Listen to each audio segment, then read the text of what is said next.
Bueno, amada iglesia, estamos entrando en un tiempo muy especial,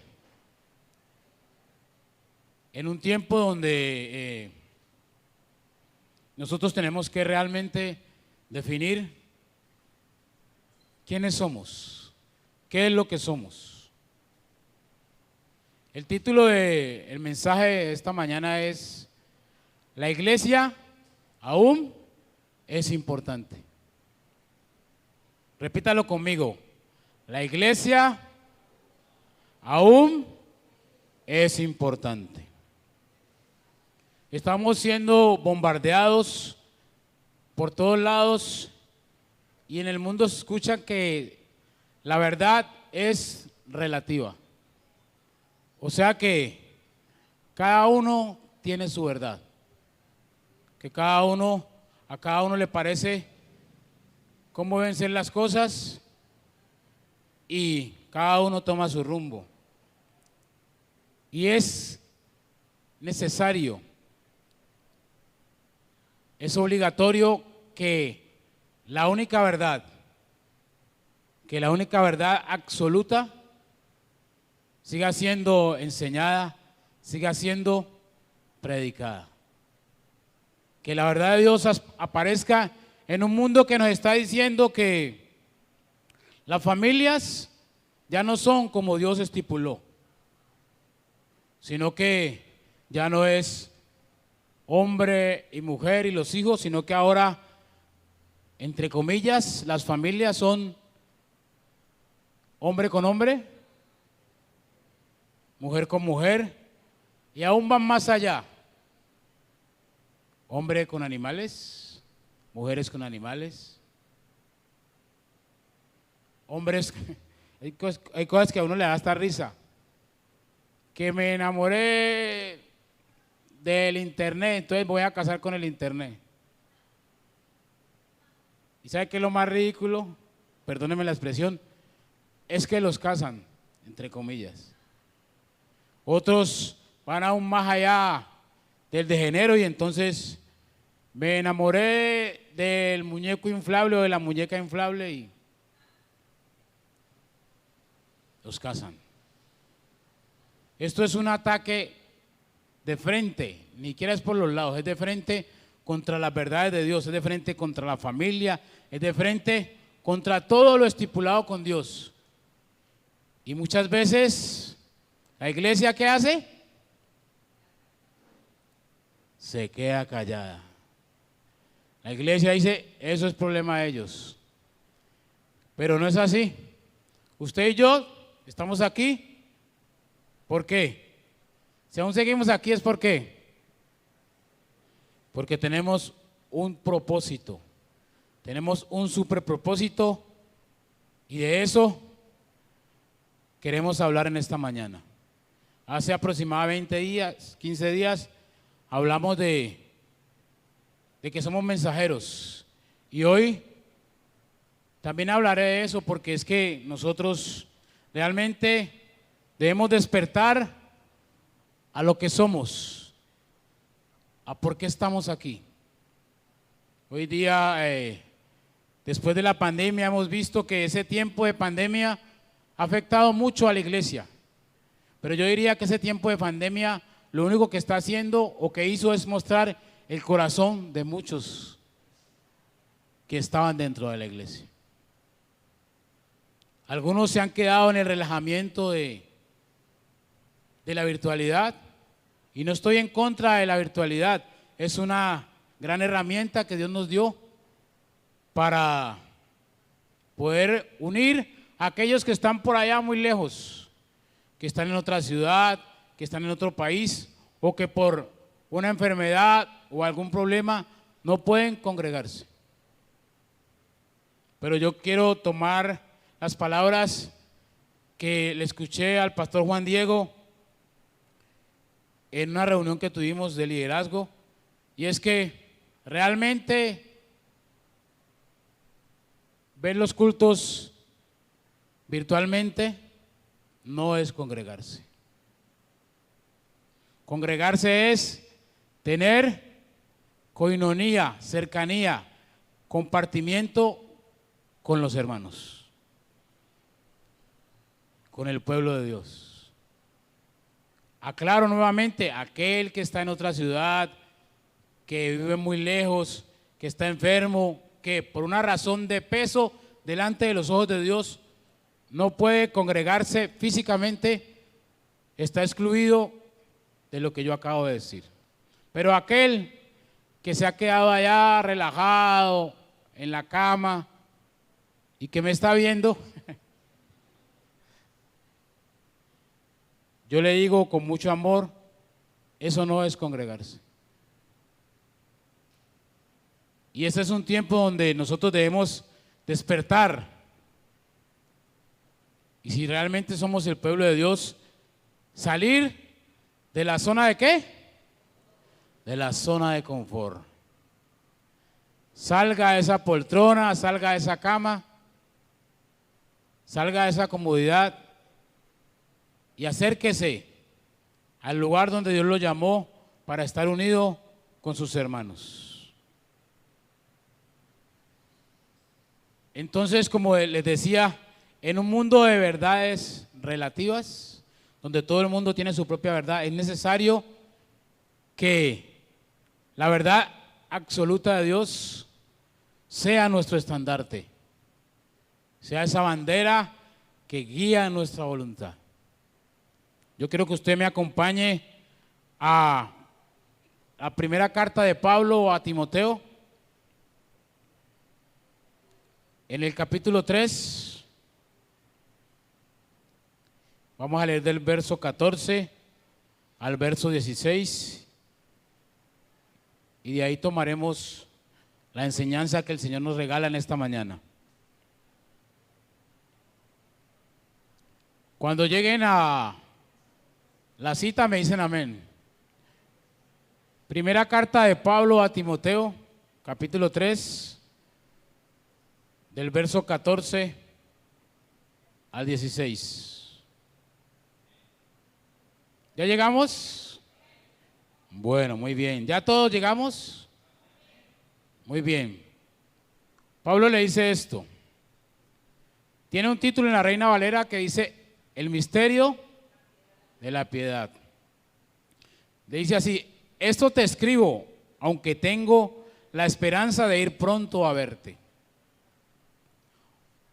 para que si tardo sepas cómo debes conducirte en la casa de Dios, que es la iglesia, en la casa de Dios que es la iglesia del Dios viviente, columna y baluarte de la verdad. E indiscutiblemente grande es el misterio ¿de qué? De la piedad.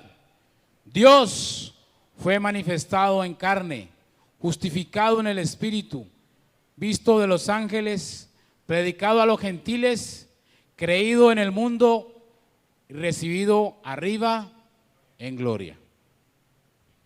El apóstol Pablo, por allá por el año 65 después de Cristo, preocupado por muchas cosas que estaban rodeando a la iglesia y muchas cosas aún al interior de la iglesia, escribe a su discípulo amado, que él le llamaba hijo amado en la fe, que estaba a cargo de la iglesia de Éfeso. Le escribe muy preocupado, y también a Tito, ¿no? Más adelante escribe una carta a Tito casi con las mismas preocupaciones. Tito estaba en otra iglesia, eran hombres jóvenes encargados de dirigir el pueblo de Dios. Y le dice así: esto te escribo aunque tengo la esperanza de ir pronto a verte. Entonces, poniéndonos en contexto, él le está hablando de cosas como cómo orar. Está en capítulos anteriores. ¿Por qué orar? ¿Cómo debe el pueblo de Dios vivir para agradar a Dios? Y uno de los puntos importantes que yo quiero resaltar en esto que Pablo le dice a Timoteo es que la iglesia debe vivir de una manera santa, de una manera pura, agradable a Dios. versos atrás, yo quiero que usted me acompañe al capítulo 3 y vamos a leer del verso 1 al verso 13, donde Pablo da unas directrices de cómo deben vivir aquellos que están en el gobierno de la iglesia. Pero las cosas que ahí se escriben también son importantes para usted y para mí, porque también usted y yo debemos vivir de una manera agradable a Dios. Y Pablo le dice así, el capítulo 3, verso 1, palabra fiel, si alguno anhela obispado o buena obra desea, pues es necesario que el obispo sea irreprensible, marido de una sola mujer, sobrio, prudente, decoroso, hospedador, apto para enseñar. Cuando la Biblia habla de obispo, está hablando de aquellos hombres que, como hoy, están a la cabeza de la iglesia, digamos los pastores, ¿sí? Pero lo que acabamos de leer, ¿solamente será aplicable a los pastores? Allí dice, es necesario que el obispo sea irreprensible, que no tenga nada de qué hablar, que no dé de qué hablar, que cuando se pare aquí, no venga alguien y le diga, ¿usted cómo se para ahí a hablar si usted no me paga? Yo le presté y usted no me pagó. Y usted se para ahí a hablar de Dios. ¿Usted cómo se para ahí a hablar delante de Dios y de parte de Dios si usted esto y esto y esto? Mejor dicho, yo me moriría de la vergüenza, ¿cierto? Ahora, reconociendo que estamos en un camino donde tropezamos, pero que debemos procurar ser irreprensibles, marido de una sola mujer. ¿Eso solamente es para el pastor?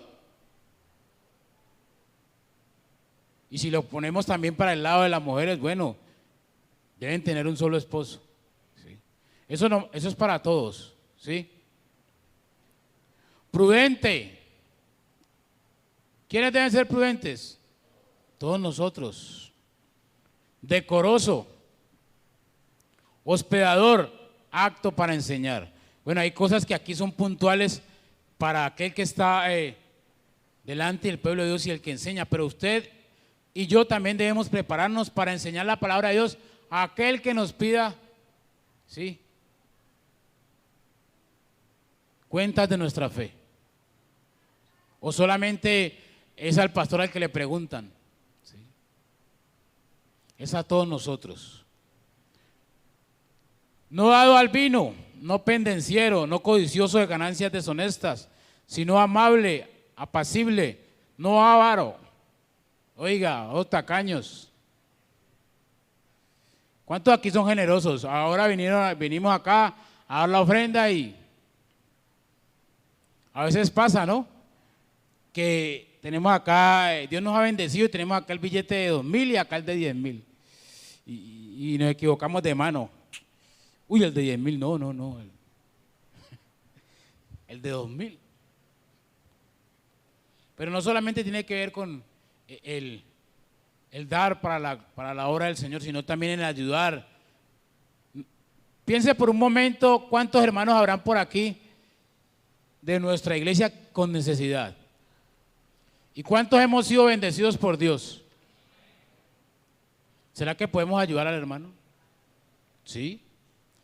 ¿Eso sirve para que la gente de afuera vea que el pueblo de Dios está unido y que es un pueblo especial? Sí, claro que sí. Que gobierne bien su casa, aquí se calienta la vaina. Que gobierne bien su casa, que tenga a sus hijos en sujeción con toda honestidad.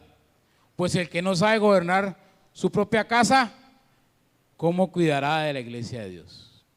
Entonces aquí él da consejos que son consejos eclesiales, pero también da consejos que son consejos de familia. Y es que, ¿quiénes son los encargados de dar las primeras enseñanzas de lo correcto y lo incorrecto a los hijos? Los padres.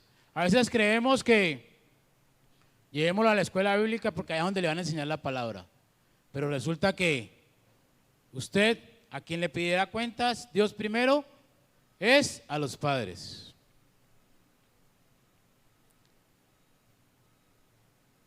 Dice, no un neófito, no sea que envaneciéndose caiga en la condenación del diablo. Para nosotros los que por la gracia de Dios estamos en la dirección de la iglesia, se nos manda a que no se puede poner a alguien muy nuevo en la iglesia en un puesto de autoridad. ¿Por qué? Porque puede llenarse de ego, puede creerse que por sus cualidades él está ahí y puede caer, ¿qué dice ahí?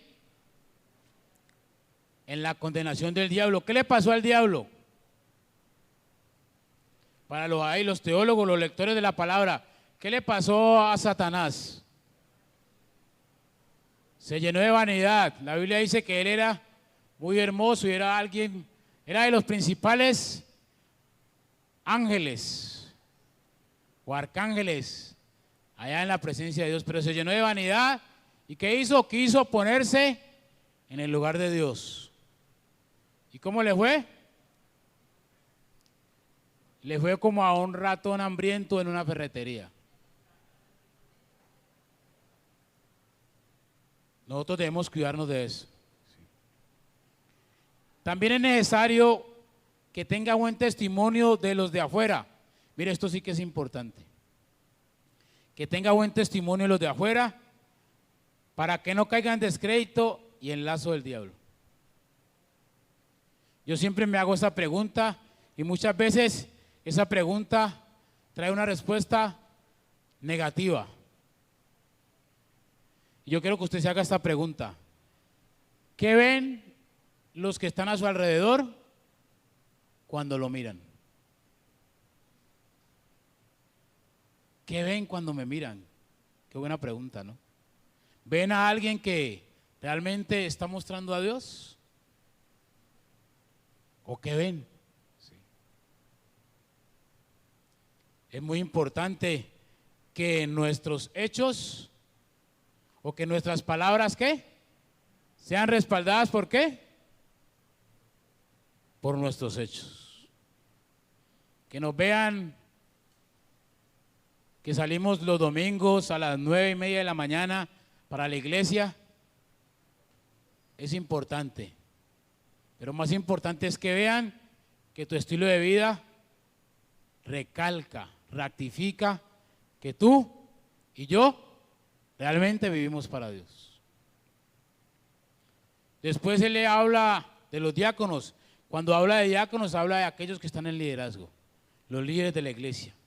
Y le habla cosas muy parecidas. Dice, los diáconos asimismo deben ser honestos, sin doblez, no dados a mucho vino, no codiciosos de ganancias deshonestas, que guarden el misterio de la fe con limpia conciencia. Y estos también sean sometidos a prueba primero, y entonces ejerzan el diaconado si son irreprensibles.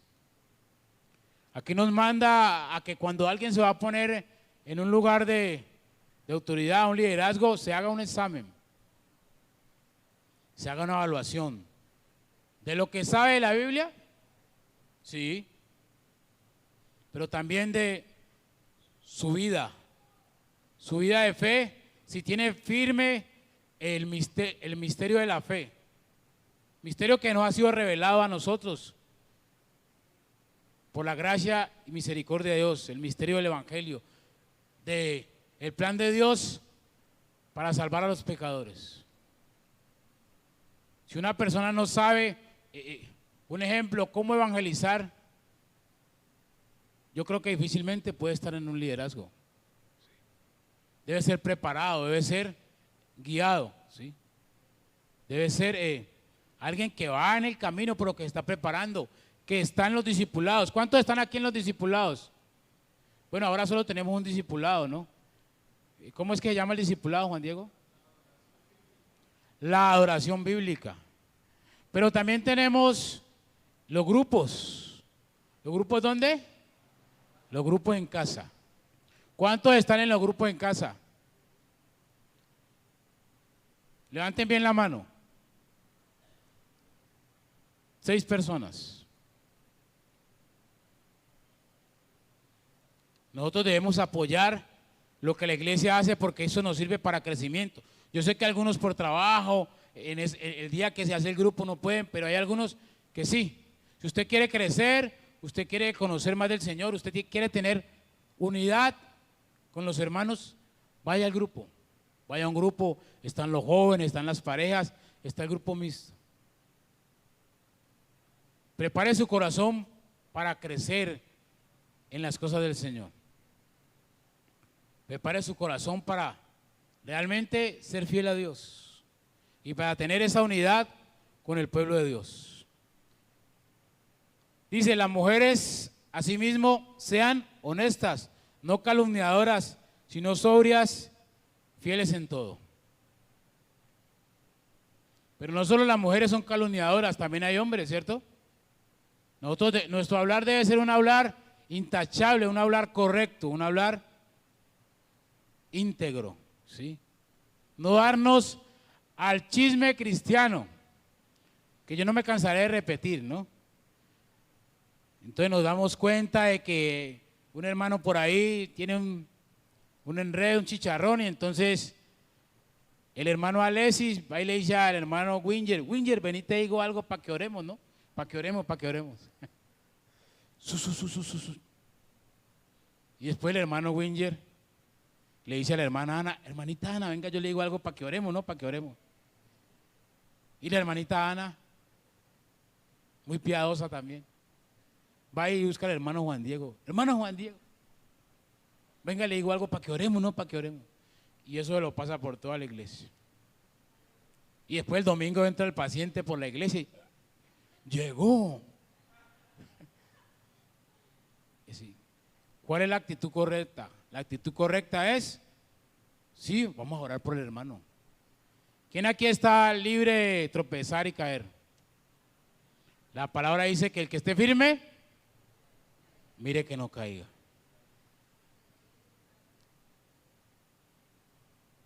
Los diáconos sean maridos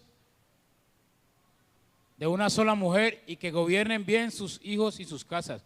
Vuelve y repite, esto está para ambos, pero está para toda la iglesia.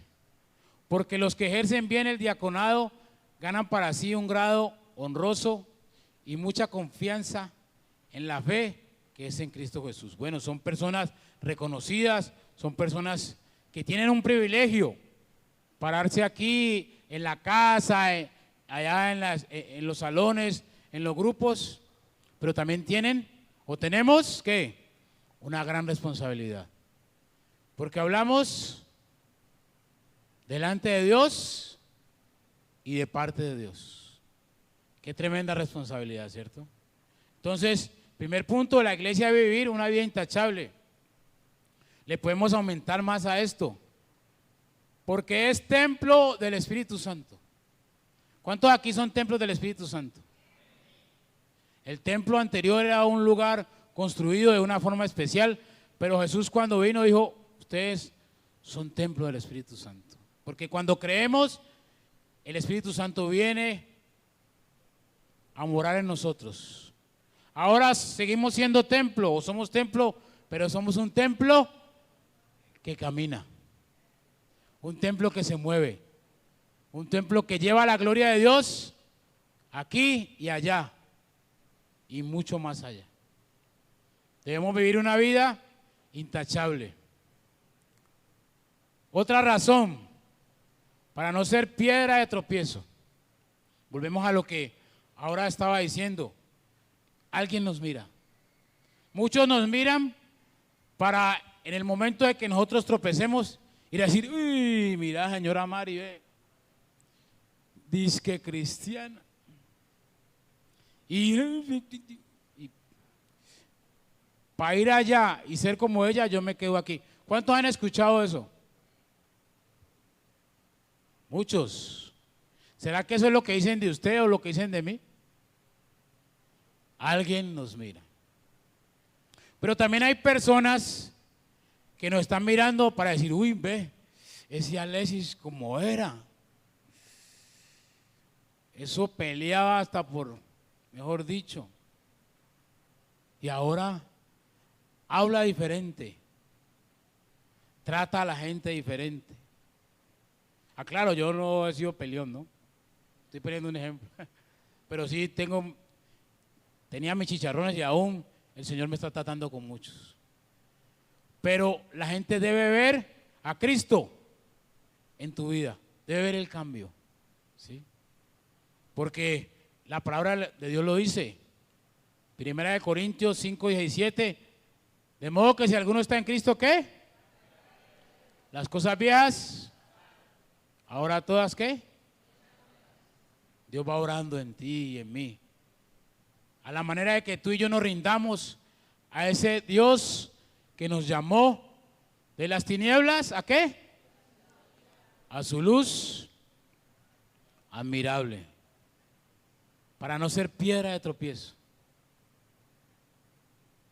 Pero también porque esto glorifica ¿a quién?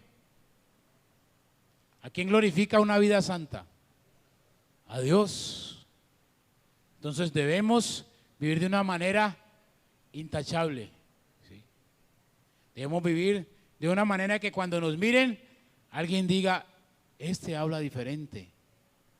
Pero también este vive diferente. Que le demos gloria a Dios por la manera en que nosotros vivimos. Se está levantando en medio del pueblo de Dios hace algún tiempo muchas mentiras que quieren hacerle creer a la gente que son verdad. Como por ejemplo, por allá hay una iglesia, un lugar de herejía que son distinguidos porque se tatúan 3 S o 3 6. ¿Alguien aquí sabe cómo se llama? Creciendo en desgracia, digo yo. Sí. Creciendo en gracia. Y allá le dicen a la gente, bautícese y no tiene problema con seguir pecando porque usted ya es salvo. ¿Eso será cierto? ¿Quién que está moribundo y le dan un remedio y sabe que ese remedio es su cura, deja de tomárselo? Si deja de tomárselo es porque realmente quiere morir, ¿sí o no? Si nosotros hemos sido rescatados de nuestra antigua, de nuestra vana manera de vivir, ¿qué debemos procurar? Vivir una vida agradable a Dios, una vida que nos lleve a darle a Él toda la gloria, toda la honra. Esto es lo que Pablo le estaba diciendo a Timoteo y nos dice a nosotros como iglesia, que todas esas cosas que se están viendo raras, nosotros no debemos compartirlas y que debemos vivir una vida que alaba y glorifique a Dios. Orar por los gobernantes, orar por todo el que nos rodea, ¿sí? Porque él le dice, porque esto es agradable a Dios, que quiere que todos los hombres sean salvos y vengan al conocimiento de la verdad. ¿Todos los hombres serán salvos? No. Solo aquellos que por la gracia de Dios se arrepientan y entreguen su vida en fe a Cristo. Pero nosotros debemos vivir de una manera agradable a Dios para que Dios sea glorificado. Eso le escribe Pablo a Timoteo.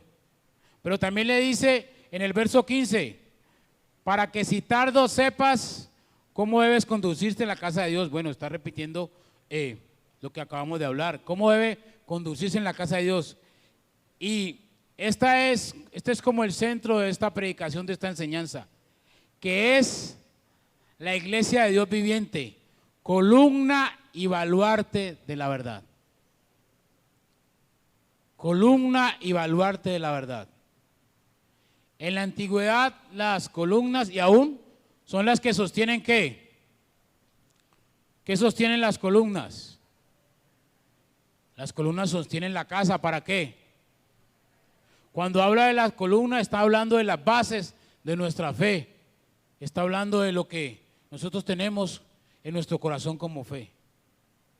Los baluartes eran unas construcciones en forma muy especial, hexagonal, que se ponían en las esquinas de los castillos y que allí había un vigía con el propósito de anunciar quién venía, qué venía. Y ese vigía, muchas veces llamado también atalaya, tenía una trompeta y anunciaba: ¡hey, viene un gran ejército contra nosotros! Y él tenía una trompeta y hacía sonar esa trompeta. Si era un ejército enemigo, tenía un toque especial, pero si era algo amistoso, también tenía otro. Nosotros somos llamados columnas y baluartes de la verdad. Hay un ejército enemigo dirigido por ¿quién? Por Satanás, que se está moviendo a pasos agigantados, destruyendo la familia, intentando destruir la fe, revolcando las iglesias con doctrinas falsas, con doctrinas extrañas. Y lo más triste, ¿sabe qué es? Que muchos están cayendo en eso. Si ustedes van a esa iglesia antes mencionada, es un lugar repleto de gente. ¿Por qué estará repleto de gente eso? Porque le están hablando lo que el hombre quiere oír. Le están diciendo, le están dando facilismo. No, el pecado no pasa nada, usted ya es salvo, ya Cristo. ¿Sí? Es verdad que Cristo murió por nuestros pecados. Eso es una verdad gigantesca. Pero también es cierto que nosotros debemos vivir luchando contra el pecado. Se ha depositado en nosotros el Espíritu Santo que nos da la fuerza para luchar contra el pecado. Y nosotros, cuando alguien de esas doctrinas venga a hablarnos y a decirnos que eso es así como ellos lo piensan, ¿qué debemos hacer?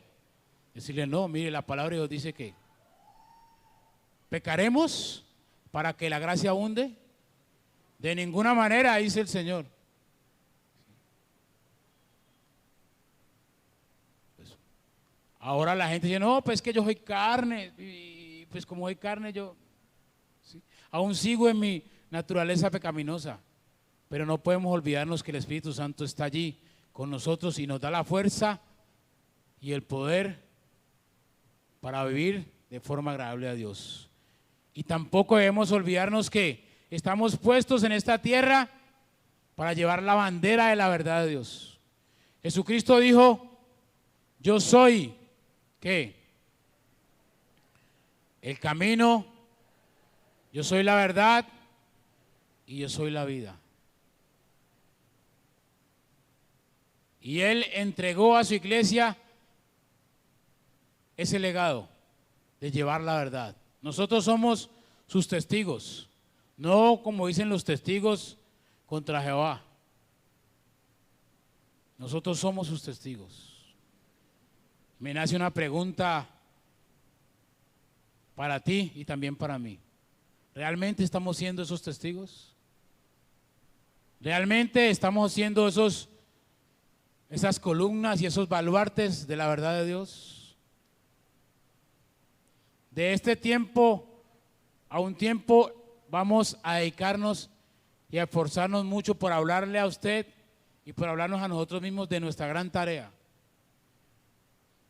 Nuestro principal propósito al ser creados es adorar a Dios y tener intimidad con Él, obedecerle, y el otro propósito es darle a conocer.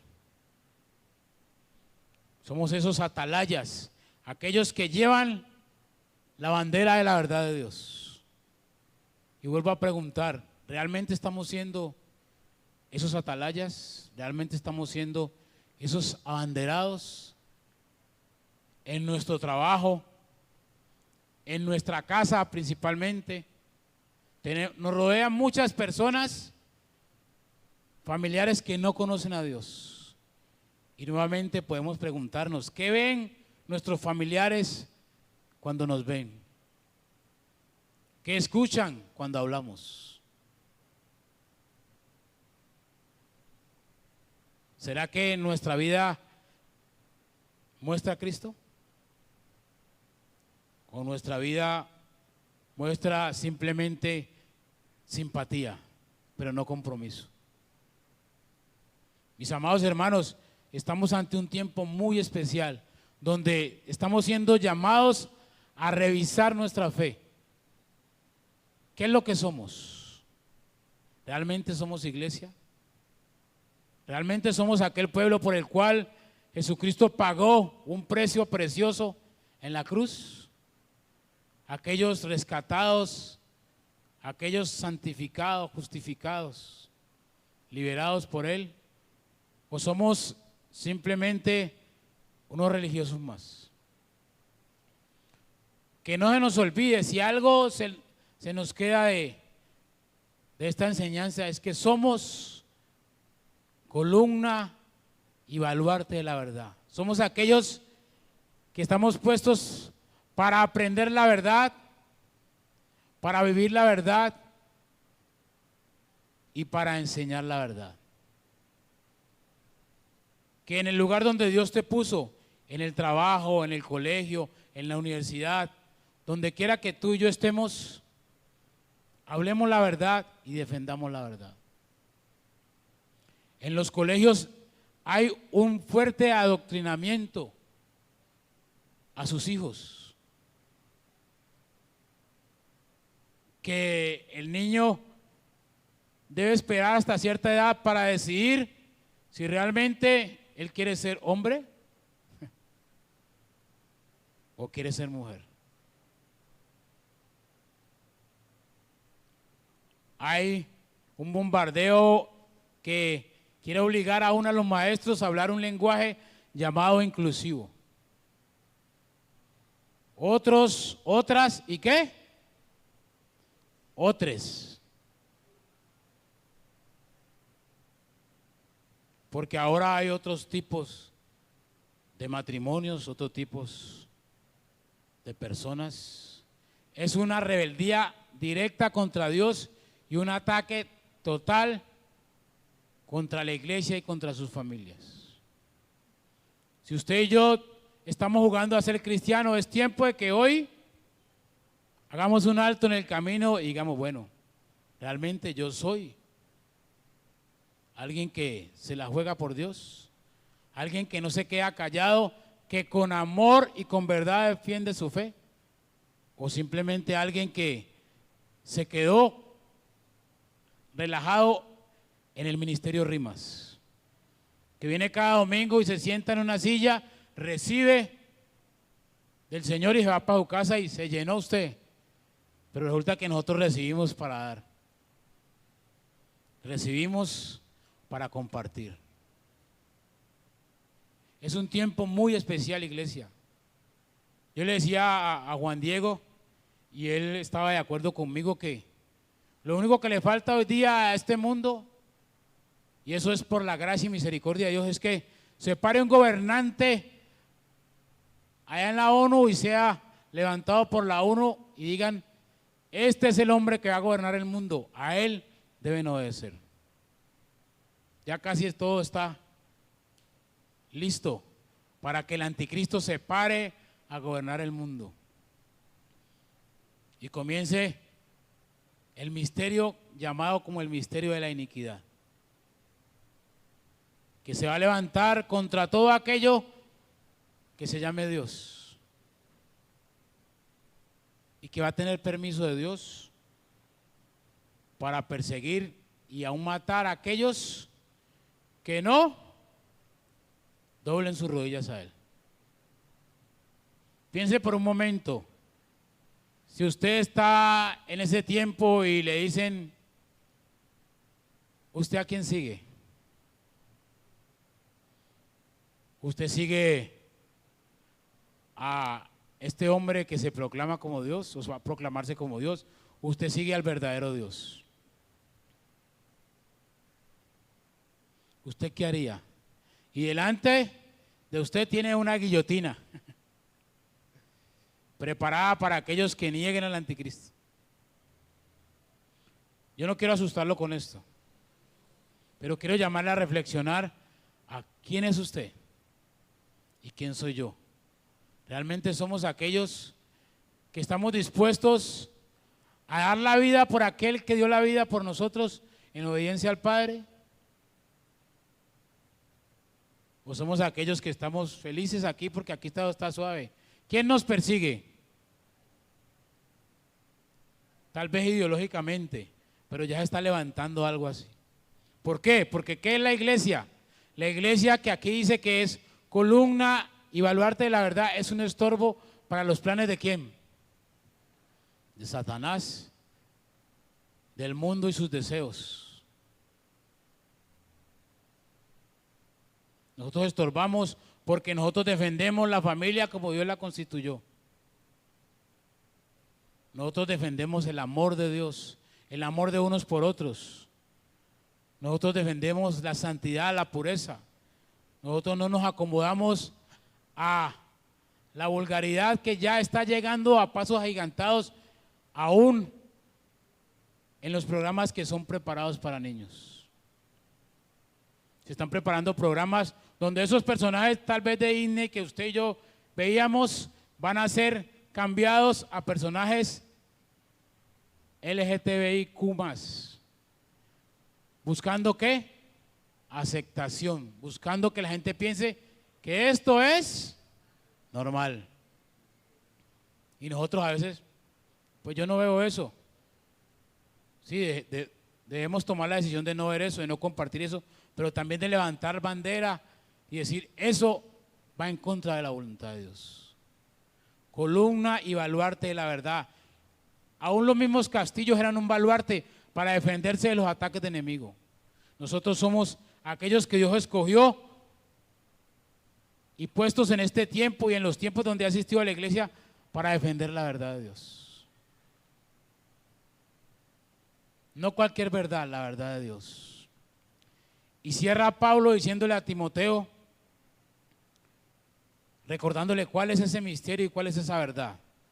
En el verso 16 dice así: e indiscutiblemente grande es el misterio de la piedad. La piedad es la vida agradable a Dios. Dios fue manifestado en carne. Dentro de esa piedad está el plan, el evangelio. Dios fue manifestado en carne. Juan 1:1 nos dice que en el principio era el verbo y el verbo era con Dios. ¿Y el verbo qué? Era Dios. Y Juan 1:14 dice que, ¿y el verbo qué? Se hizo carne y habitó entre nosotros y vimos su gloria como la del unigénito del Padre. Sí. Esa gloria y esa verdad, dice aquí, que fue justificada por el Espíritu. ¿El Espíritu Santo respaldó el ministerio de Jesús? Sí. Milagros y cosas portentosas, y respaldaba su palabra. Al igual que respalda su palabra cuando sale de la boca de alguien que quiere agradar a Dios. El misterio de la piedad. Los ángeles anunciaron que Él venía. Dice, predicado a los gentiles. ¿El mensaje de Cristo fue predicado antes? Sí. ¿Está siendo predicado ahora? También. Y sigue siendo predicado en este tiempo. ¿Por qué sigue siendo predicado? Por nosotros. Nosotros debemos seguir seguir predicando el mensaje del evangelio. Somos llamados a salir de la zona de confort y llevar el evangelio. Pablo le está recordando eso a Timoteo y nos recuerda ahora. Nuestro propósito es ese: defender la verdad y llevar la verdad fuera de estos muros a todos aquellos que nos rodean. Dice que algunos, dice, creído en el mundo, algunos creyeron, otros no. Pero para que alguien crea, debe ser predicado el evangelio. Dice que la fe viene por el oír. ¿Y el oír qué? La palabra de Dios. Estamos predicando la palabra de Dios. ¿Alguien ha escuchado en esta última semana el mensaje de salvación de tu boca? ¿Has predicado a alguien en esta semana, en el último mes, en el último año? Debemos hacerlo. Y dice cerrando allí, y recibido arriba en gloria. Cristo ahora está sentado a la diestra del Padre, esperando el tiempo especial de Dios para levantar a su pueblo y venir a poner fin al ministerio o al misterio de la maldad, de la iniquidad. Pero como Él aún no ha venido, aún tú y yo tenemos una tarea. Y es una tarea triple: vivir de una manera agradable a Dios. Segundo, ser esa iglesia, ese pueblo que defiende la verdad de Dios, que es columna y baluarte de la verdad y que proclama la verdad de Dios. Y por tercero, eso que nosotros hacemos da gloria y honra ¿a quién? A Dios. Yo quiero que pienses por un momento tu lugar y mi lugar en este tiempo especial. Es un gran privilegio haber sido rescatados por el Señor, pero tenemos una gran responsabilidad: glorificar a Dios a través de nuestra vida, obedecerlo y darlo a conocer. Somos columna y baluarte de la verdad. ¿Cómo juegas tú? ¿Cómo juego yo en este maravilloso plan? Hemos caído en esa distracción que muchos han caído. Nos hemos relajado y nos hemos quedado viviendo la fe desde nuestros hogares, apoltronados o acostados, dejando de lado lo que el Señor nos mandó, de unirnos como pueblo, como cuerpo de Cristo. Él es la cabeza y nosotros su cuerpo. Si tú dices, no, lo más importante es mi relación con Dios, yo no necesito congregarme, estás diciendo que el Señor es mentiroso. Porque si tú estás pegado a la cabeza, debes también estar pegado al cuerpo. Y el cuerpo de Cristo es su iglesia. Dios derramó sobre cada uno de nosotros dones, talentos. Tú tienes un talento, Él tiene otro, el otro. Y todos nos complementamos para el crecimiento, para la edificación del pueblo, del cuerpo de Cristo y para la gloria de Dios. ¿Qué es lo que somos? ¿Quiénes somos? ¿Por qué vivimos? ¿Para qué vivimos y por quién vivimos? Somos el pueblo de Dios. Somos un pueblo especial.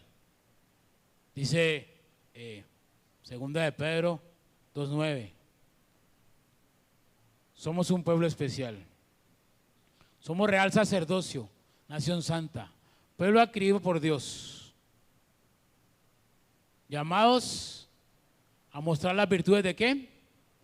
De aquel que nos llamó de las tinieblas a su luz, ¿qué? Admirable. Póngase de pie y comience a meditar en esto que el Señor nos ha hablado hoy. Llamados a vivir una vida especial, una vida santa. Llamados a ser ese estandarte, esos baluartes, esos atalayas, esas columnas que viven para Dios y muestran a Dios. Y que al final todo esto tiene un propósito y es la gloria de Dios.